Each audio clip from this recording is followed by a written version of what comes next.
Happy Monday and happy President's Day, my friends. And typically President's Day isn't really a holiday celebrated by libertarians, but I did actually spend some time with a few Libertarian Party presidential candidates this past weekend at the California State Libertarian Party Convention. I also got to meet the owner of today's sponsor, North Spokane Hemp Company. That's right, it's Spokane, not Spokane, as I've been saying for the last couple of weeks. And if you use CBD products or you've been wanting to try some, there is no better time than right now, because for just 2 more weeks, we have a very, very special limited time promotion on CBD products from the North Spokane Hemp Company. Right now, if you go to northspokanecbd.com and use discount code LIONS, you will get 25%. Yes, that's right, 25% off your order. This is only good through the end of February, so you're really going to want to act now. CBD is great for things like aches, pains, inflammation, insomnia, all sorts of stuff. So we encourage you to do some research about CBD. And if you do want to try some products, head over to North Spokane, that's SPOKANECBD.com, and use discount code LIONS at checkout. Welcome to the Lions of Liberty podcast. Here's your host, your guide, your shining beacon of liberty, Marc Claire.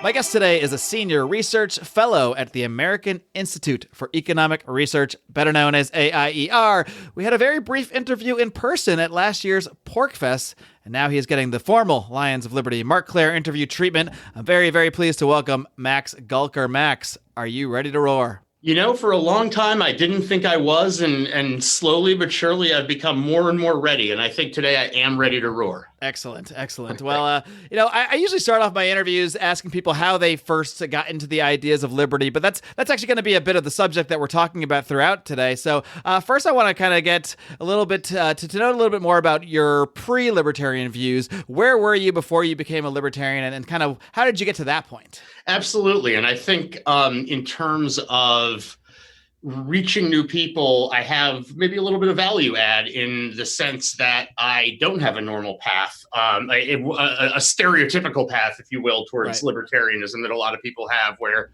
they're teenagers and they discover certain books and go to certain schools. I didn't do any of that, actually. I think the first important thing to know is that I was born in conservative red state Indiana to parents who were very left-wing, post-hippie New Yorker parents, right, who had moved to Indiana around Purdue University to have me. So right from the jump, I was sort of in these two worlds and could see, in a very outspoken way, what my parents thought is different. And, I could see what my friends and where I was, how that was different too. And I think I thought, well, I like them both. So what am I going to do about that? And I think ever since then, I've been very interested in how people disagree and in not necessarily assuming that disagreement is because one side is stupid or evil or poorly motivated. Mm-hmm. And I think that comes from a young age. I would say growing up and into young adulthood, I would say I was what you would call center left. I was a Democratic voter. I didn't necessarily have the same type of kind of 60s era radicalism that my parents had vestiges of. I mean, these were very much suburban parents at this point too. But and I also think that my economics education, as I started college, kind of did present to me at least one argument for the value of free markets. I don't think it's the correct argument for the value of free markets anymore, which we can get to. But I was pretty reliably center left, and that was really the demographic I was around. And still am socially in a lot of ways, which is made for some interesting discussions in the last few years.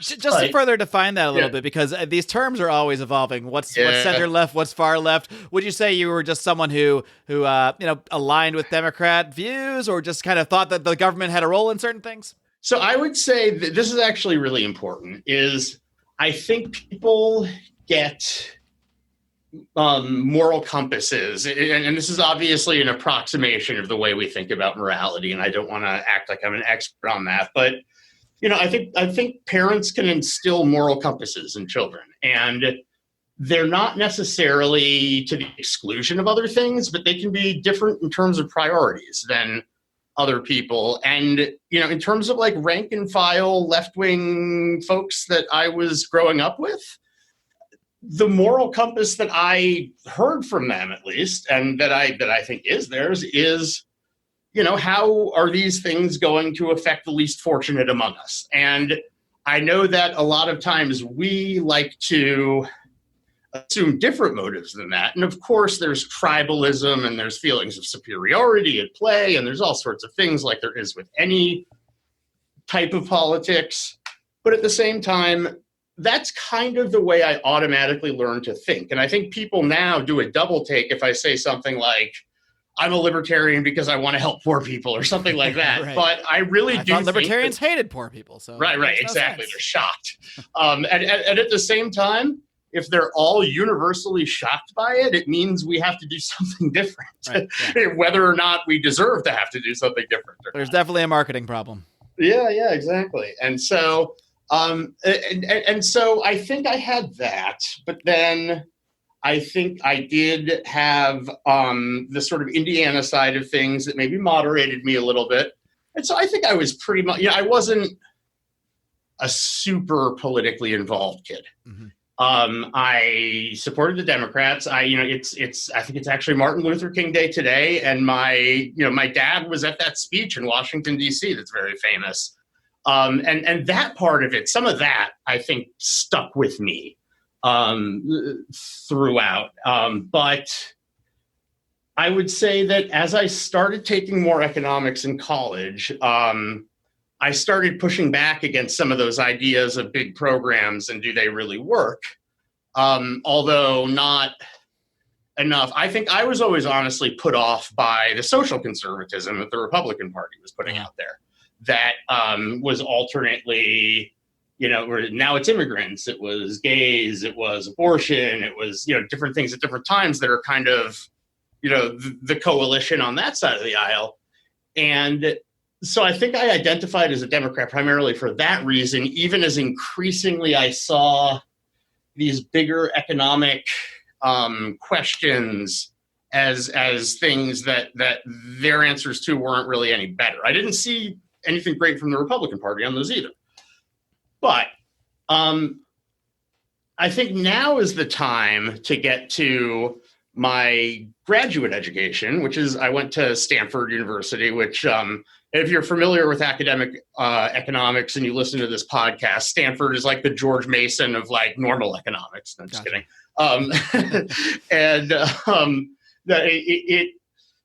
I received a very quantitative, mathematical,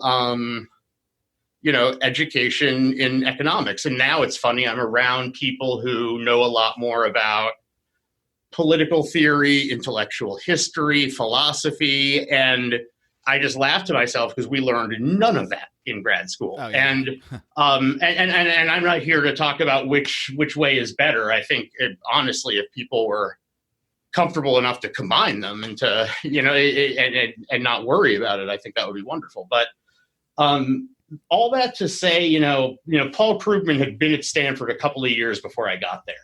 And people didn't like that he was writing this New York Times column when I was there. But it's not because they were one side of the aisle or not. It was because they felt he'd become political, right? And that was sort of the attitude of the people who taught me the field, was that they were not political. And where we wind up now is more explicitly political. And I would say to some extent they're kidding themselves a little bit when they say they're not political. I don't necessarily think it's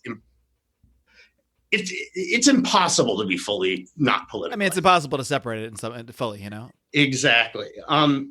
And I got training as an applied microeconomist. And I quickly saw that academia was not for me.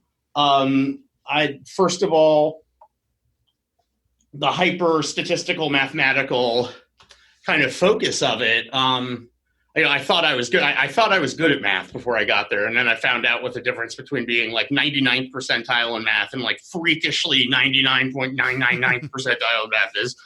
Looked around and said, oh, these people are better at this than me. And so I left academia and I went to the private sector for a lot of years. And it's actually in those years when I started, almost through a series of happy accidents, stumbling upon things that made me start asking questions that kind of put us on the path to where we are now. So what exactly was it that sent you down this dark and dangerous path towards the ideas this of dark and I don't want to start talking about pills here, but eventually led you to this podcast. I mean, this is where it all ends. So really for me, the number one thing, and I think for a lot of economists out there, I think the things that I found are the things everybody finds in a way. And so it's not earth-shattering to a lot of people, but I think it is important in the sense that this can work after somebody's already gotten a lot of their education. But the F.A. Hayek paper from the 1940s that he wrote in the American Economic Review, it was called The Use of Knowledge in Society. And for your viewers, they probably know who F.A. Hayek is.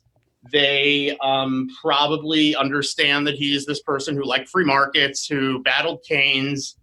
I think from what I've seen in the limited amount, and maybe I should have seen even more in the last decade or a little less I've seen, I think this guy was the greatest economist of the 20th century. And it wasn't necessarily for the reasons that even some of his biggest fans think.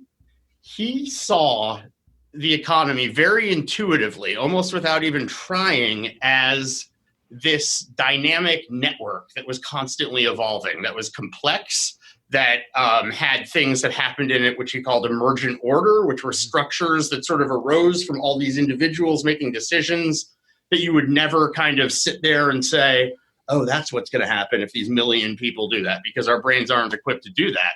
But Hayek's brain intuitively was equipped to kind of think through those things in ways that I think we have to really almost like turn a piece of our brain on when we think about it. And that's actually a lot of why I think we have trouble explaining the virtues of free markets to some people, and I'll get to that too.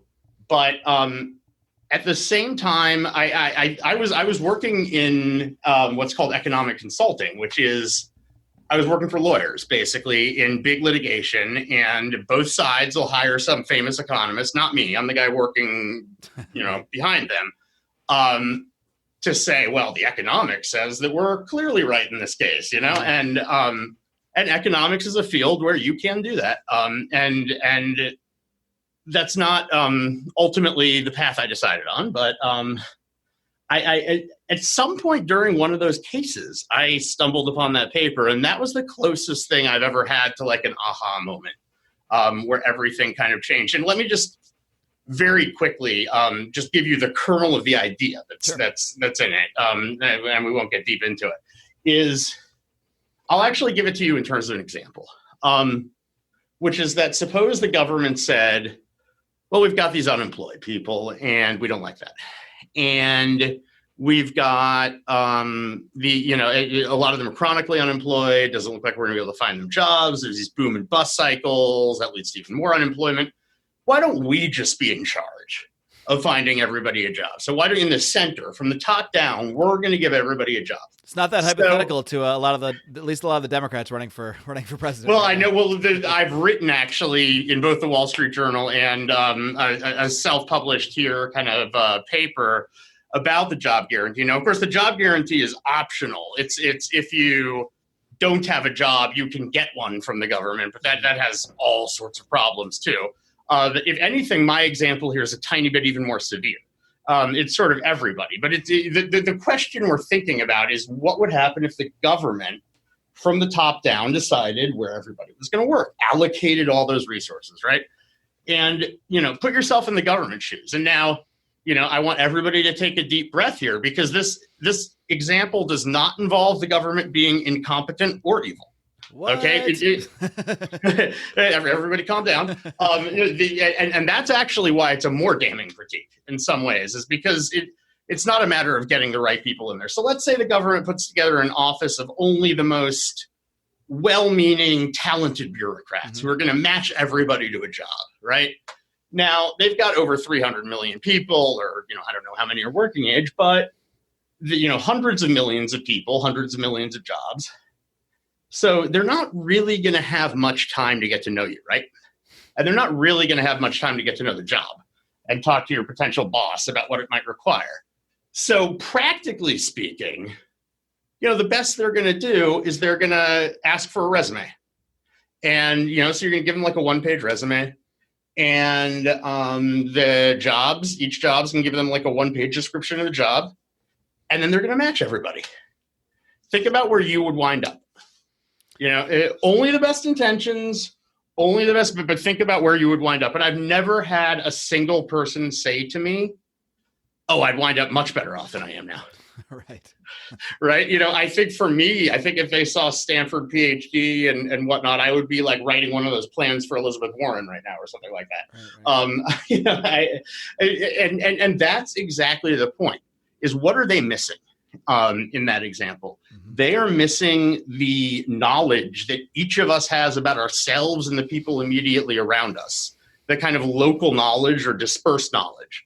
As Hayek says. Which is always evolving and always changing, because we're humans and we're always evolving and always changing. Exactly. And that's part of why, I'm here instead of writing some plan for Elizabeth Warren, is because my life took several turns, which I could then respond to because I had that decision-making power over my labor, I guess. And if you step back and think, that pretty much, and Ludwig von Mises, another Austrian economist who was a mentor of Hayek's, had done some thinking along similar lines, and Adam Smith had done some thinking along similar lines, but nobody had sort of formulated it in that direct a way.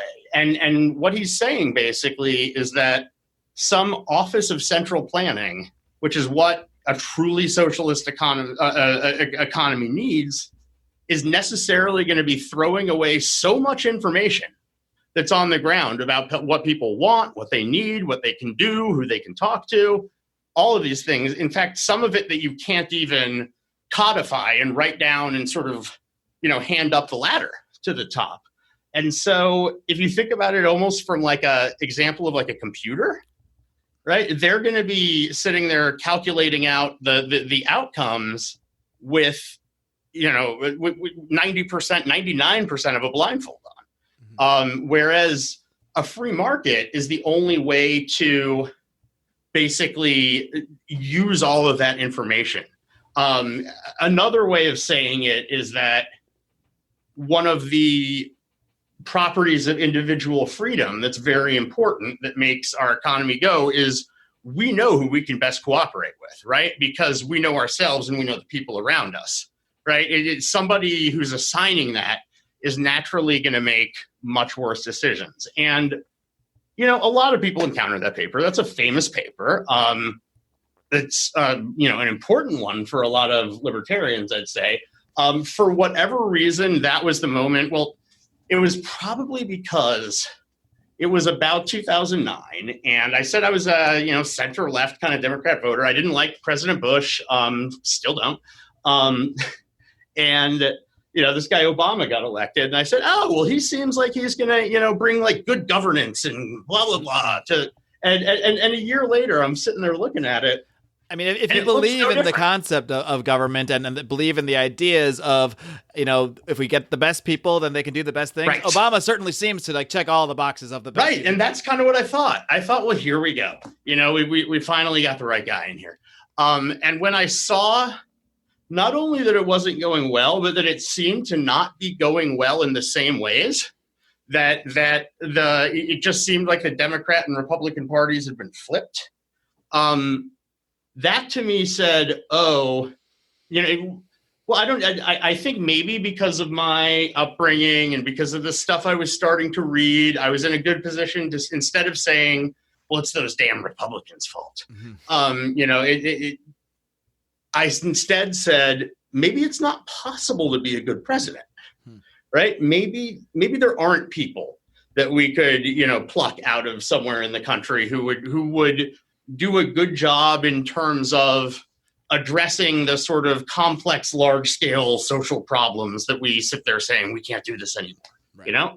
And so that combined with the early Hayek stuff I got exposed to, combined with a little bit more on what's called complexity economics, which is actually very similar to a lot of the Austrian reasoning.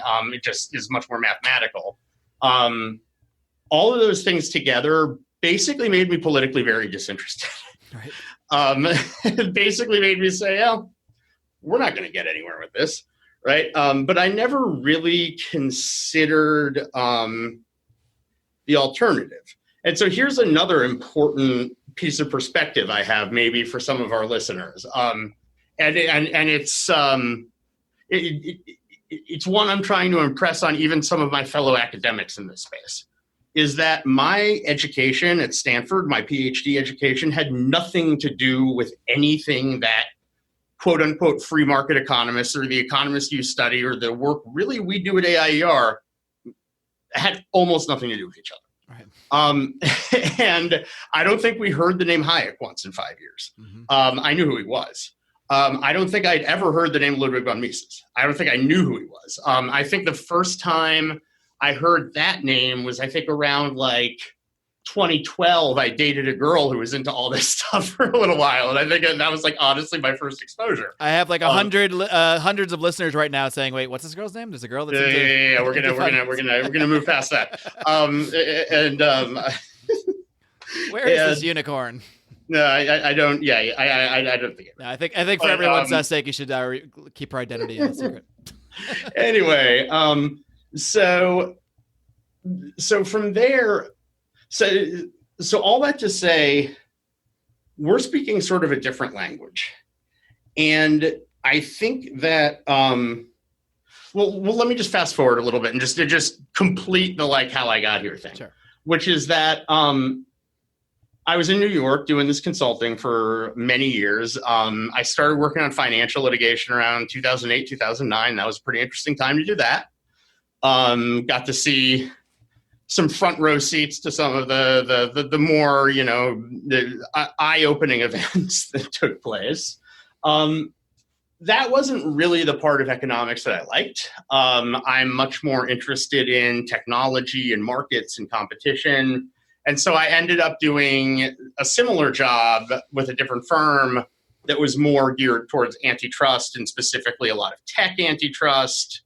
And I've always kind of had one foot in that technology space. I tell people sometimes that that if politicians stopped having such bad ideas, I could have time to concentrate on that. But I think that so for many years I wasn't really politically interested, and I think I got to the point where I was just done with New York City and I was done with that job, and I didn't want my clients to be New York City law partners anymore. Elizabeth Warren is actually personality-wise quite like New York City law partner. That's how I always describe it. Not politically, but the sort of, well, this needs to be true, so go find this and do it now, kind of thing. Start with the conclusion and then try to. Yeah. And that is, I've written some things that are kind of hard on that industry ever since, and I don't want to pretend that there aren't some great people in that industry, but the legal profession and the economics profession have some problems when they come together in terms of the level of certainty that people want out of things, and versus the fact that you can get almost any answer you want if you do it a certain way. And that is a problem, and that's something we have a hard time avoiding because it's a really complex field. So I end up retiring to the woods in Western Massachusetts. Now, we're AIER is located in Great Barrington, Massachusetts, which is about 2.5 hours both from New York and Boston. It's a lovely area that's beautiful, that also has a lot of culture because it's pretty close to these cities. And I end up here, and one of the first things I pick up is the new president's book, which is Private Governance. It's called. And that would be Ed Stringham, who has actually been on this program discussing that very book before. So I'll link to that in today's show notes. Good. Excellent. Yes. And he can go through it more than me and probably do his dramatic acting while he does it. So when I started looking at that book, and it's a lot of very basic examples, but I'll get into sort of why that's important in a minute.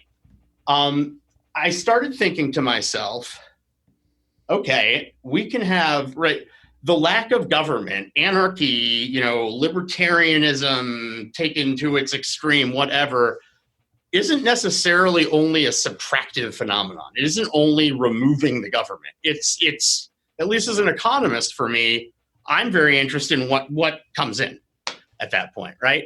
And that is a way that a lot of people are stuck, is in this thinking that if there's some issue out there in society that's not obviously something that a market would handle, then either we elect people to this federal government, to this nation state that we have out here, and they're going to do something about it, or we do nothing. And that seems to be like scratching the surface of what we could possibly do. And we had a little conference, I think, in the first year I was here that built on that a little bit in kind of private governance institutions. And I started thinking to myself, oh my gosh, these could evolve. The ways that we voluntarily govern ourselves, governance, right, rather than government, could evolve in the way that entrepreneurship and market solutions evolve. That if we only let them, we would almost by definition wind up somewhere better than we are now. And that to me sort of completed the circle. Is, I still think that the rank and file progressive on the street, I'm not talking about Bernie Sanders or Elizabeth Warren or their loudest mouthpieces on the internet. I'm talking about, someone like my parents or just people who vote Democrat. I think that deep down they have good motivations, which are just to help people who don't have access to healthcare or education or opportunity or that type of thing. And they can go very far astray with that, as can people of all political persuasions. But that's when it really clicked to me that as libertarians, we can think about how a society does that stuff better, not doesn't do it or doesn't need to do it, but does it better than what we have now, which relies on the federal government. And so that really cemented for me that these are changes that we need to make. And I have to say, I've been very lucky with Ed and with Jeffrey Tucker here, who you interviewed at the same time as me at PorcFest. I was sitting there saying, Jeffrey, tell them to have me on too. They've really given me a lot of freedom to write about this stuff and try to present it in ways that say to someone who's been a libertarian since they were 14 years old and they read Atlas Shrugged, it didn't really spoke to them. And, somebody who's taken a more typical path, like, we can worry about these issues and we can worry about them voluntarily, and that whoever chooses to can, and we can do it better than the opposition. So there's no need to sit there and say, well, this isn't a problem. Well, this isn't, and that's not without its challenges, which I'll certainly get to, but that's what really got me on board. And so that's a different set of circumstances. And I realized that my outlook is a lot more sort of pragmatic than a lot of people's would have a lot more of like an individualistic morality kind of component to it, which I think is good. It's just not the thing that gets me out of bed in the morning. Right. But I've wound up in the same place. And I think that says something about society and where we need to go. Hey, Lions, I got to take a quick time out to tell you a little bit more about our new sponsors at North Spokane Hemp Company. Again, that's Spokane, not Spokane. Several weeks of mea culpa on me for that one, but who would ever know? Who would ever know that it's pronounced Spokane unless you're from that area? But regardless, our sponsors at North Spokane Hemp Company have some of the finest CBD products you are going to find. They are sourced directly from the farms, and they are third-party tested, so you know you're getting the highest quality product possible. And these guys have everything you could want in terms of CBD products. They've got tinctures, they've got flour, they've even got some CBD products for pets. That's right. Your little puppy can have some CBD. And I've got a husky, a big old husky that's starting to get a little older, starting to get a little arthritis, and I'm going to be using some of these North Spokane CBD products on my big boy, on my big hawk. So I will report back here for the results, but you might not have time to wait for those results if you want to get the best possible deal, because we have a very special promotion running through the end of February, whereupon if you use discount code LIONS at checkout, you will get 25%. That is a massive 25% off your order. We can only provide this discount through the end of February. It is a very limited time promotion, so head over to NorthSpokaneCBD.com right now. They also have free shipping for any order over $50. You really can't go wrong. If you're looking to try out CBD products or you're already using them, head to NorthSpokaneCBD.com and use discount code LIONS at checkout. Well, I think that's a pretty good transition into this topic I want to get into a little bit more with you today. It's kind of funny. When I first reached out to you about this, I wanted to do a show about sort of marketing ideas, these ideas of liberty to the left. And I recalled, Max Gulker. He said he sort of came from that area. So that's why I thought of you. And you had brought up, you're talking about this article I just wrote. I was like, actually, I don't even know what you're talking about. But since then, I did look into it. And you wrote this article that is actually a rebuttal by Tyler Cowen, an economist who many people think he's considered a quote unquote free market economist. We can kind of, you can critique how much you want to allow him to have that claim. But the article is entitled "What Libertarianism Has Become and Will Become: State Capacity Libertarianism," which is probably already giving some of my listeners some rees. But you wrote a rebuttal to that article, so maybe you can first break down what Tyler Cowen's article is about and what he's trying to sort of put forward here, which is very much different than the ideas that you put out there in the beginning of this podcast. I will. And what I'll say about Tyler that impresses me a great deal is that he's written this article that basically says, and I'll get into this a little bit more, okay, libertarians, like it's time to walk back this state thing a little bit. Pretty much. And he's almost gotten nothing but thoughtful, respectful responses to it from a lot of people who have really sat there and thought about things. And that takes a special writer and thinker to be able to do that. So I don't exactly know how he did it. I can see anybody else writing the article he wrote and being just absolutely trashed on social media. And yet we all kind of sat there and said, it got me to tell my story. We actually had several responses to it on our site. It got Jeffrey to look at some maybe difficult decisions that were made in his past where he was, and I'll leave it at that. And it got people to really reflect a lot. And the thing that to me I had the most trouble with is, and maybe this is because I don't know some very theoretical economic definition of state capacity, to me what he was arguing for basically sounded like a Mitt Romney style center-right kind of outlook on things. He said, well, yes, we want free markets and individual freedom, but we need a strong state to do that. I'm not saying a big state, I'm saying a strong state. And, then he went through, well, maybe developing countries need a little bit more of a strong state. And so that to take it to its logical conclusion, then from what he says, wouldn't you really want the strongest state possible at all times if you're going by his definition of strong, which is not totalitarian? He's not arguing for that, but in some ways, if you keep following it, maybe. Right. And this reminds me of I tweeted a few weeks ago when Trump raised the smoking age to 21. I actually wrote something about it later that was much more kind of thought through, but I said, hey, probably if you raise the smoking age from 16 to 21, you're going to save some lives if you invest enough in enforcing it. So why don't we raise it to 25 or 30? Or, why don't we raise it to 115? And then the Murray Rothbard reducto ad absurdum, or the Walter Blockian. They always like to take things to the extreme to kind of illustrate the point. Right. So I'll since we're on audio here, I can get out my phone and I can read from my article. Nobody will know except for the part where you just told them. I'm gonna read you the quote from Cowen, actually, that I think that got me thinking along the lines of the story I just told our listeners here. Which is, okay, right. I said, I like reading Cowen. He's one of those writers who makes you think why you disagree and puts into stark relief what's actually important. That moment comes in Cowen's item number 5. So he's got this 11-point plan for state capacity libertarianism. So Cowen writes, quote, many of the failures of today's America are failures of excess regulation, but many others are failures of state capacity.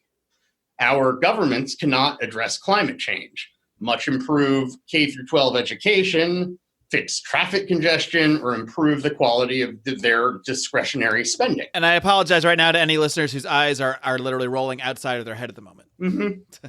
We all need to sit with this, and it's exposure therapy. We call it much of our physical infrastructure is stagnant or declining in quality. So in justifying this is now me again. In justifying state capacity libertarianism, Cowen has committed what I've equally awkwardly called the nation-state fallacy.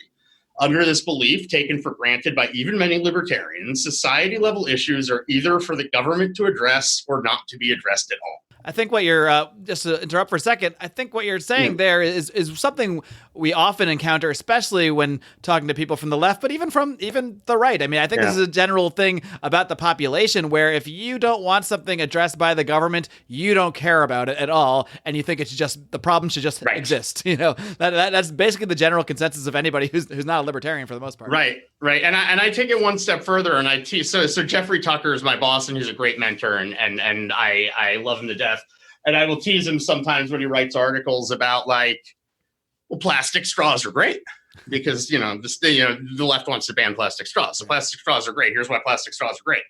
And yes, that may be true. In fact, a paper straw cannot stand up to a large iced coffee in the morning. And that to me makes it unacceptable. That said, that is not an argument for libertarianism. That is an argument for why that's the thing that shouldn't be banned. Mm-hmm. And we do have to if we're going to be serious about opposing bans and about the fact that we don't want a society that's built on bans, we have to be comfortable with the fact that there are going to be small failures in those systems, right? That people are sometimes going to do the wrong thing. And this actually speaks to the smoking article that you can maybe put up too. That's I think the most recent one I wrote. Which is to say that, I'll get to the theoretical stuff in a second. I promise you it'll be good. But when we have an age, when the government tells us this is the age that you will smoke at, it's like the decision has been made for us. And it's like there's a lot of people hear that as this implicit endorsement by society that you can smoke when you're 18 or 21 and you can't smoke before that.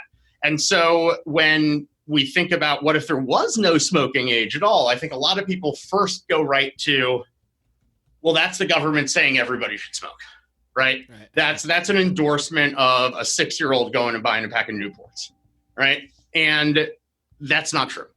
And in fact, what happens when people are forced to make their own difficult decisions is we get this emergent morality that happens out of it that's not too different from something Hayek would talk about, except it's something Adam Smith talked about all the way even before The Wealth of Nations. He wrote basically 2 very important books in his life. The second was The Wealth of Nations. The first was The Theory of Moral Sentiments. And in very, very approximate terms, it's basically The Wealth of Nations for morality. It's talking about how morality is not dictated to us from on high by the church or the king or the clergy, or the local lord or whatever. It arises from each person's ability to empathize with others, to sort of put themselves in the shoes of a neutral observer, to do these things and sort of make the decisions on the ground that are right there next to them. And you end up with a sort of much more robust set of morality. Now, I don't know exactly what would happen if tomorrow they said, no more smoking age. But I do know that, people talk about all the time in Europe that when there's no drinking age or a much lower drinking age, there seems to be less of a problem with binge drinking. And that is suggestive of kind of the thing I'm talking about. And in broader terms, this is really, I think, part of the way we need to sell libertarian. It is, to me, whether you want to call it libertarianism or classical liberalism or anarchism, to me it means a comfort with the way society is going to change when people are pretty much allowed to do what they want to do. Mm-hmm. And that doesn't sound very conservative to me. That sounds like a an engine for, constant change and evolution. And there's lots of political reasons why when you have two parties, you get things kind of lumped together. But I think a lot of people on the left say we have to do something. We have to see this problem. We have to do something. And more often than not, doing something involves messing with this process that's happening in some subtle way that you can't even predict beforehand. But they're never going to believe that. And I think a lot of what maybe we can do is recast doing something in a way that is letting these processes take hold, that produce results that are so much better than what we could possibly think of on our own. Right. So that's an easy sell for a lot of my audience.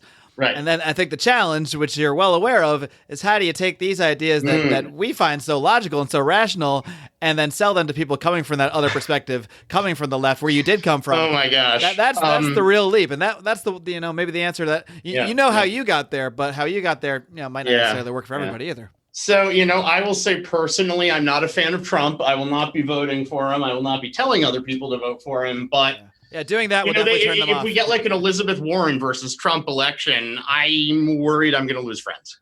Because you'll have to criticize what she's saying, which to them will mean which she gives me more as an economist to do. That Trump gives you lots with the trade stuff, but he's now declared victory in this weird way in the trade stuff, which I was actually on TV the other night talking about. But if you look at Elizabeth Warren's website, she has 70 plans, over 70 plans the last time I counted.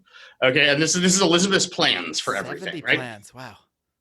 and it's funny because my left-wing canary in the coal mine, my mother, who, the one who's forced to have these political debates with me and can't assume that I'm coming from a place of bad faith or something like that.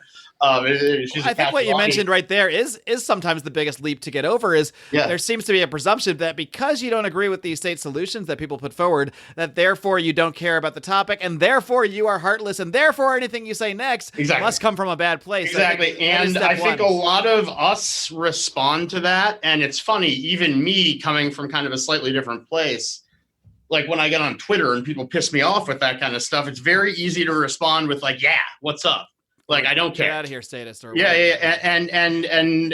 we got to watch that. But so the funny thing is that I had said that in the way I learned economics, which argues for free markets, does it wrong and is actually very different than the Austrian way that a lot of the folks in the libertarian economics world that come up through George Mason, who read people like Mises and Hayek, all of that sort of get, which is that, and this actually shows what's wrong with Elizabeth Warren, because it's funny, people talk about Sanders and Warren, and in a lot of ways, to me, Warren looks more radical than Sanders does, because she's even more hands-on and micromanaging. But if you look at what she's doing, she's basically taking Econ 101 that we teach everybody, and she's like taking it to its logical extreme. Right? She's taking it all the way. And so Econ 101 says, here's perfect competition. And, here are the assumptions that lead to perfect competition. Everybody has perfect information. The goods are all the same. There's tons of tiny sellers. And look at these two supply and demand curves, and we're in equilibrium, and it's static, and it's perfect. And the allocation's the highest it can possibly be. Yay. Okay. Then we move on to the rest of the book. And what's the rest of the book about? It's about market failures. Right. It's about all of the correct ways that markets depart from those assumptions. And the implicit assumption in there is we need to take these markets and make them look more like chapter one, right? That chapter one is the goal. And actually, there's a great piece by Hayek that's a speech that he gave, I think in the late 60s, that's called, in classic Hayek, totally not catchy terms, something like competition is a procedure of discovery or something like that. And it's fantastic. And he says, look, this perfect competition is not only something that's impossible, but it's something we wouldn't want. Like there's no innovation, there's no differentiation. Basically, the process, competition never has to happen because everything is like locked into place. And that's what we're basing our policy on. Right. And we still are. And that's what Warren is doing with all of these plans, is she's saying, well, big tech, they too much market power. So we're going to break them up. Right. So she's basically saying we're going to treat it like U.S. Steel, 100 years ago. And we can debate that. And others, my colleagues, will debate that till the cows come home. Amazon and Facebook are not like U.S. Steel. And so there's even a whole second set of arguments for not doing that. And, in terms of network effects, in terms of innovation, that kind of thing. That doesn't mean that these companies don't raise real issues for us to think about in society and potentially in mechanisms of private governance that help us make the right decisions and be secure with our data. But to say, the left has entered this very interesting time, which I think is associated with a sort of intellectual bankruptcy almost, where they're like pining for the good old days in a weird way. Like most of my life, that's what conservatives did, was it was kind of this 1950s, and now it seems like people on the left are looking out for this composite character who's kind of a factory worker from 1953. And it always comes back to the 50s for some reason. Everything seems to come back. I think it's the war thing, as uncomfortable as that is. I also hate, by the way, when people on the left say we won World War II, so blank, so we can do this, right? We can deal with climate change because we won World War II. And I want to say, well, first of all, Stalin and his disrespect for his own people's life probably won World War II, but that's an uncomfortable thing. We don't need to talk about that. But that was a situation where a nation state could take all of its resources and aim it at another nation state, right? The problems we face today are totally different, and are a product of this, this transition from technology that rewarded big scale and manufacturing that was the first part of the 20th century to this kind of information economy that's networked. And the problems we have are all affecting the choices of billions of people. And there's just no way to do that from the top down. And increasingly, the left and the right both want to try to do that in one way or another. And I think that's where a lot of the tension that we see increasing is coming from, is that may have been a bad way to do things already. That's becoming an increasingly bad way to do things. And we have to radically rethink, I think, the ways that we govern ourselves, really. But part of that, I think, at least for me, is that doesn't mean we don't govern ourselves. That doesn't mean we, have a coup tomorrow. Those aren't things that I think work very well. And I think the sort of boring, unsatisfying answer to a lot of maybe listeners is that a lot of this might be 100, 200-year process, and it might actually be happening already. And we have to keep it moving forward intellectually, and we have to make our case, and we can. We have to not get too grandiose that there's going to be some great moment of triumph in this in our lifetime. I don't think we're going to declare victory for libertarianism. Soon. Exactly. Right. So we have to really believe in this if we want to, because we're not going to get that kind of payoff, I don't think. But this actually has a parallel to the writing I do about technology, which a lot of it says when you're in the midst of a technological revolution, you usually don't know what's happening because it's happening so slow that the way we talk about technology when we look at history is so fast that once it's happening around us, it feels so slow that it can't be the same thing, but it is. Right. Because when you're talking about history, you're talking about decades at a time. Like Jeff Bezos just starts a bookstore, and then slowly, before we know it, we look up at 20, 30 years later, and somehow we're pressing a button and getting anything we want delivered to our house. Right. And I think that all of this in the end speaks more towards the world of individual freedom that we want. Because, everybody says, millennials identify as socialist. And there's been no better development for libertarian commentary on the internet in the last few years than the socialist millennials. We love talking about it. But what ticks me off a little bit, and I've written a couple of articles about this, and I've been on TV about it a couple of times, is a lot of people seem to not want to get past the outrage. And frankly, we're the ones with the voices about why markets are good. And if all we're going to do is be outraged, then we're not telling them, and that's why they don't know.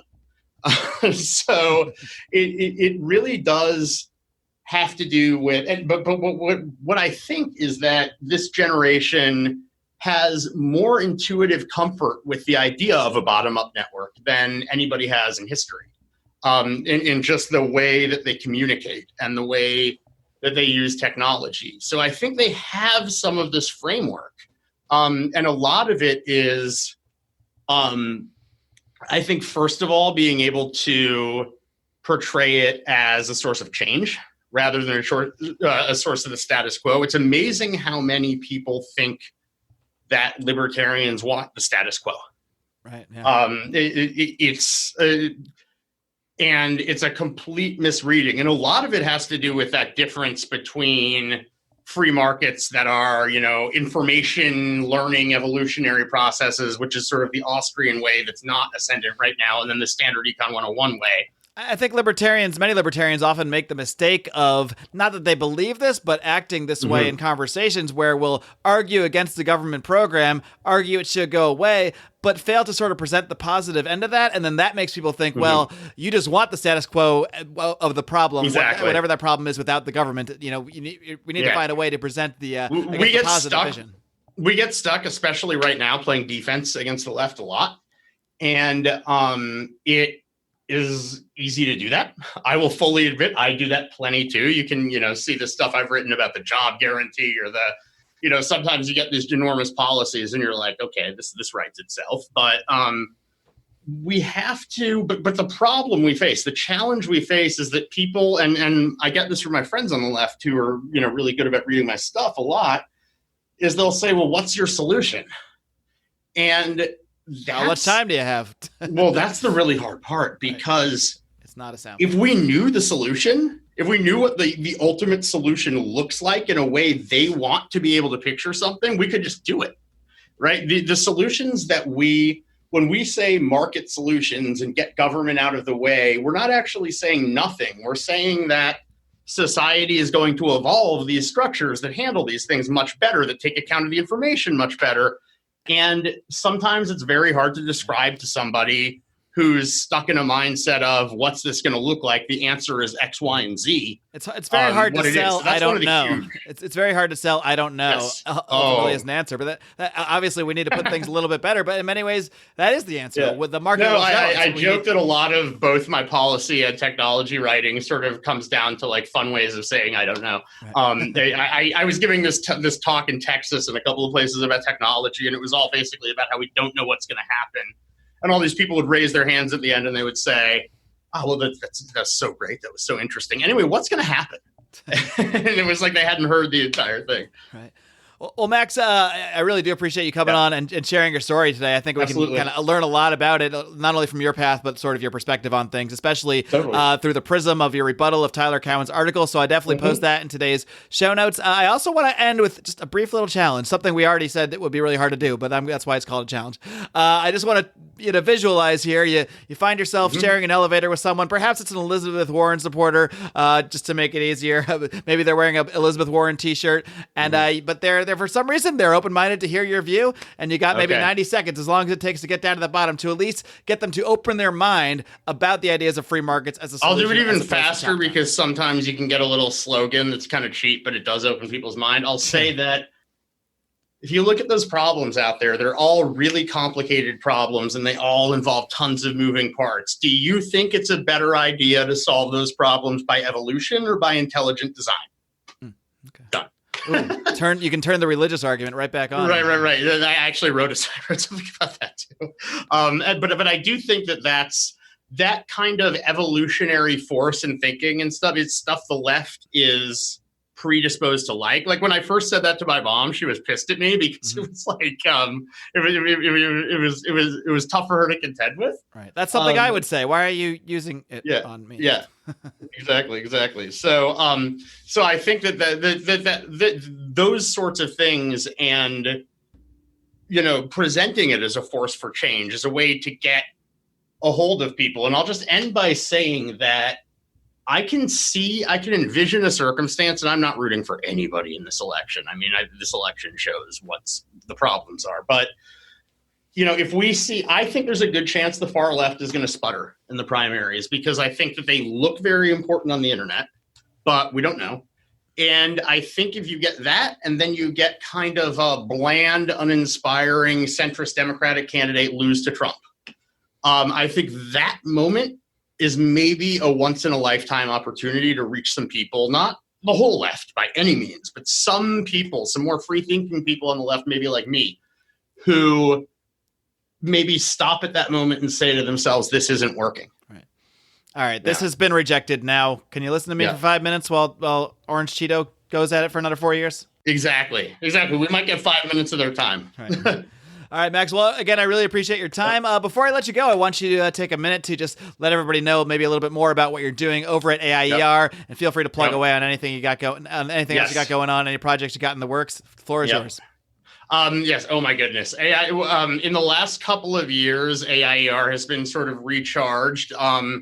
A lot of that is thanks to Ed Stringham, who we talked about. A lot of that is due to the sort of genius at imbuing organizational sense of purpose that is Jeffrey Tucker. I think people know him for his articles and his speeches. He is really a sort of organizational force of nature in a way, and that's really a lot of what he does. He's assembled really incredible commentators, from the folks, the in-house researchers we have, to a lot of professors who people might know out there, like Pete Becky and Don Boudreau. So we have daily content commentary that's just wonderful. We have myself writing the kind of stuff I've talked about. We have Phil Magnus, who is sort of a hero in debunking many of the bad uses of economics on the left and some on the far right too.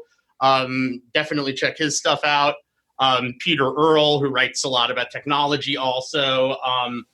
And we are always have a few more big projects in the works. I think I'm going to start taking a look this spring at some of the issues with this hipster antitrust that I've written about, which is on the left saying, well, we need to use antitrust laws to make companies do what we want them to do.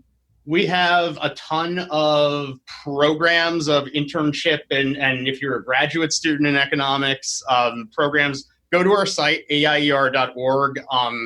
We have a beautiful property. We have a ton going on, and it's just a really fortunate time to be here. All right. Well, Max Gulker, thanks again for coming on today. Keep up the great work. Keep on roaring. We will do our best. All right, friends. I hope you enjoyed my conversation there with Max Gulker of AIER. I had the pleasure of meeting him at PorcFest last year, and I was happy to bring him on to talk about his journey, how he came from the left to find the ideas of liberty. And this is something that I touched upon in my speech that I gave this past weekend at the California State Party Libertarian Convention. I'm not sure what order I'm supposed to say those words in. Is it State Libertarian Party of California Convention? Is it California Libertarian Party State Convention? I don't know. I just mix it all up every time. But anyway, I gave a talk about what I've learned over the 6+ years of interviewing hundreds of libertarians, and I spoke about the different pathways that people take to becoming libertarians, and one of those pathways I dubbed the bleeding heart / former Democrat / progressive, and in some cases communist, in the case of Walter Block, and I told his story as part of that speech. And you can listen to my interview with Walter Block where he describes his conversion from communism to libertarian in episode 9 of this podcast. I got Walter Block on way back in 2013 when I first started the show. Of course, he's been on the show several times since then, but I really got to speak about my journey, about the journey of my guests, and it was a really fun speech. So I'm going to make that speech available to members of the Lions of Liberty Pride, our supporters on Patreon. Of course, you can support this show on Patreon by heading over to patreon.com/Lions of Liberty. We recently passed our goal of $1,500 a month. Thank you so much to everyone out there who has supported us, who has sent us money. Even if you haven't sent us money, even if you just download the show, even if you just leave a review, a 5-star review on iTunes is always very helpful to us.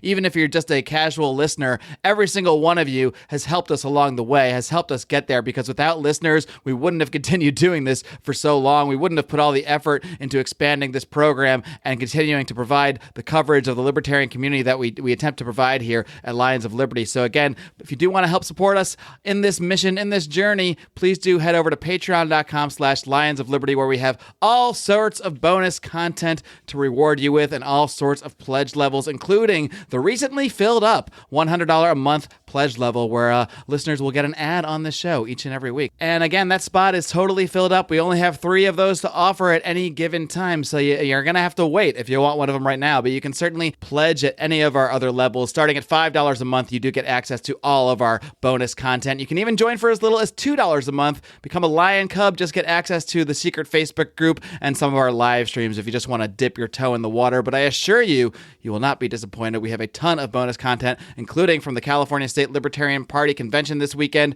We did a couple speeches that we'll make available once we get the audio of those. And I also did a podcast with Brian and Michael Bolden on Saturday after we gave our talks that is currently available to members of the Lions of Liberty Pride. And of course, as most of you know by now, it's not just me here every Monday with interviews with leaders in the libertarian movement. You've also got Brian McWilliams every single Wednesday with his unique brand of comedy, culture, liberty, cursing, and all of that craziness each and every Wednesday on Electric Liberty Land. Brian spoke as well after me today, after I opened up for him about how libertarians should be leading the way in comedy. So that's something else you'll be able to look for from the Lions of Liberty Pride. And of course, our good friend John Odermatt wraps things up every single Friday with his hard-hitting look at the broken criminal justice system on Felony Friday. Last week, he had a great guest, Marc Whitney, who I had the pleasure of meeting at the Libertarian State Party Convention, which I always going to mix up the word order of this past weekend in LA. So my friends, there will be more content coming. I'm hoping to provide a show full of some content from the Libertarian Party Convention next week. And until then, my friends, live long